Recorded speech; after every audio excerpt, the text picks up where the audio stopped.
Hello, this video is a fast, spontaneous reaction to GOJIMAN's video called Is Veganism Over?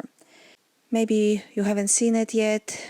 If so, then I will just tell you that what I disagree with the GOJIMAN is his diagnosis about what causing the slow rate of growth of veganism movement or vegans as a number. According to him, it is confrontational, aggressive style of vegan activists to blame. I disagree with it, and let me explain why. First of all, I think we must remember that animal products like dairy, like meat, are highly addictive products. So if he thinks that 1400% of growth comparing to 2000 is slow, is not much, is not impressive, I think we should maybe compare it with the rate of recovering from other addiction. How many drug addicts or alcoholics are recovering? What is the rate of recovery there? And this is also aspects we tend to forget. We usually think of veganism as of ethical issue, and of course this is right.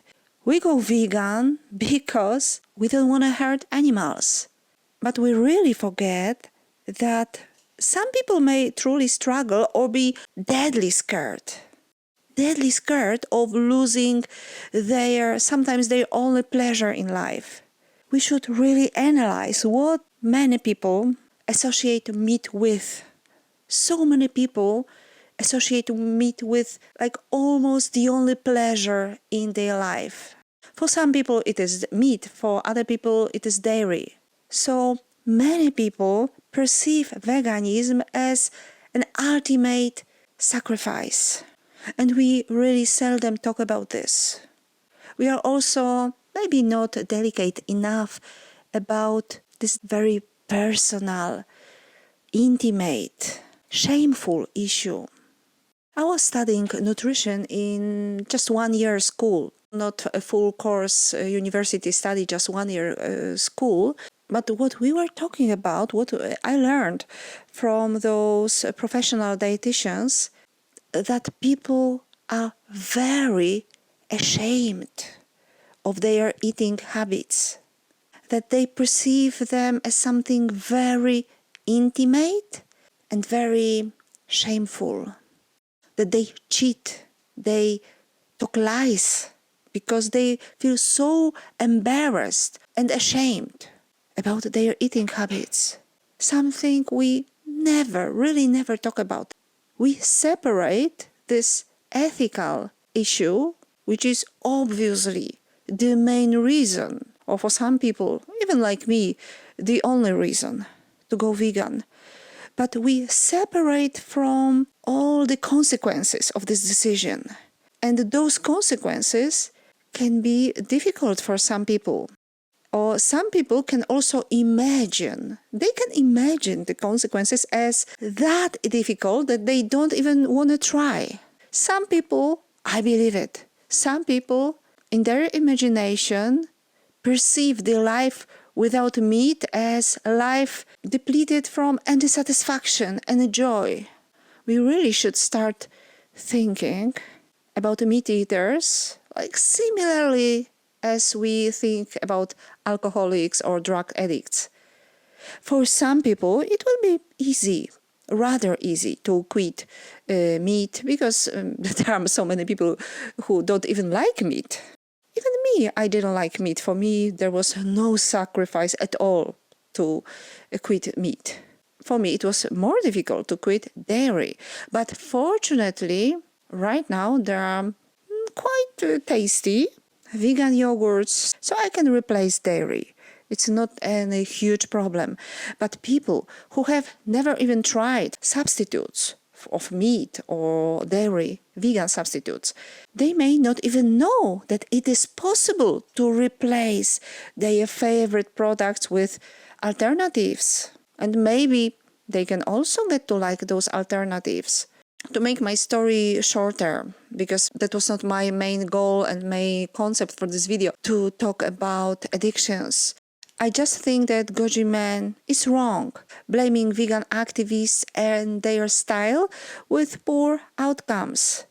We cannot compare the rate of spreading veganism with the growth of other movements, because there are so many other changes. Like, for example, let's think about changing the religion. Someone converts to another religion. There is almost no sacrifice related to this. In case of veganism, it might be even not the case that the real sacrifice is that big, but imagined, perceived sacrifice can be huge. There are also so many other reasons. For example, people imagine that they cannot live without meat. They maybe don't know that they can replace meat with something else, but also what is so toxic for veganism is the whole propaganda from keto and carnivore influencers who threaten people with plants. People are scared of becoming vegans. They hear so much bullshit, so many lies. They have been threatened with plants, with anti-nutrients, with lectins, even with fiber, which is so essential for human health. We must also be aware that there is somebody behind this propaganda. Someone really cares for people to become scared of plants. There is huge business behind, very strong lobby behind, a lot of money invested to scare people, to make people scared of plants. So as vegans, we are fighting huge, very strong, very aggressive and very rich industry. We cannot blame each other that this is your fault, you did wrong, your style is wrong. Actually, if anything is wrong with us as a vegan community, is the lack of cooperation and lack of common support. Vegans don't support each other, or maybe they do, maybe we do, but at a very small rate. Vegan community is not inclusive, is not open. As probably the most active vegan YouTuber from my country, I don't feel welcome by international community, and I think I should, because I think vegan international community should be cooperative. It doesn't matter that as Polish, I might have some views slightly different than people from another country, from different culture, with different background. That's obvious. We should respect each other. We should talk. We should debate. We should support each other. So I don't see this support. I don't see this cooperation. We are not nice community. We are not nice to each other. This is true. But I would be far from blaming someone's style. I think the opposite. Let each of us be themselves. Be yourself. Do it in your own style, according to your interests, according to your expertise. Be friendly or aggressive, whichever. I don't believe that if we were more friendly, then there would be more vegans in the world. Because being friendly doesn't work in case of alcoholics or drug addicts. And especially it doesn't work in case of opposing any strong, rich and aggressive industry. Are pacifists very successful in opposing wars and arms industry, defense industry, however you call it in English? No. There is money, there is business, and those people will do everything to make profit. Being friendly or unfriendly doesn't matter. It's the same with our situation.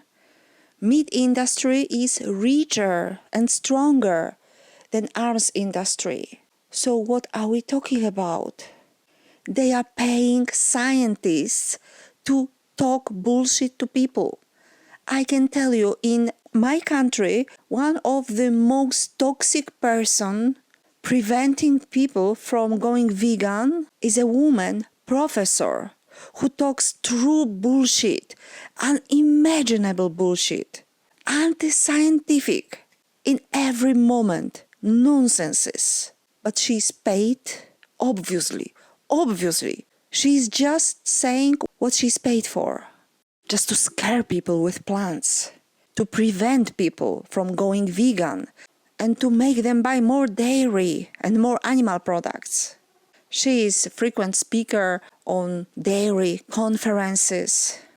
You wouldn't believe what nonsenses she's saying. I will give you an example. She says that vegetables and fruit don't contain lipophilic antioxidants. What a nonsense it is.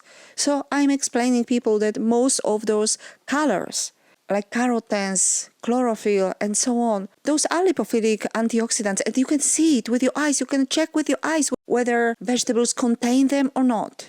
But people don't believe what I say because, but she is professor. So people don't judge themselves. They hear nonsenses, but they will never dare to judge. And this is just one example of all pathologies of meat and dairy lobby. I might talk about it much more. So we must know our enemy. Our enemy is strong, aggressive, is cheating, lying, scaring people. We should not blame ourselves, blame each other. We should rather constructively discuss what can we do better. And above all, we should really support each other. We should be a better community, attractive community.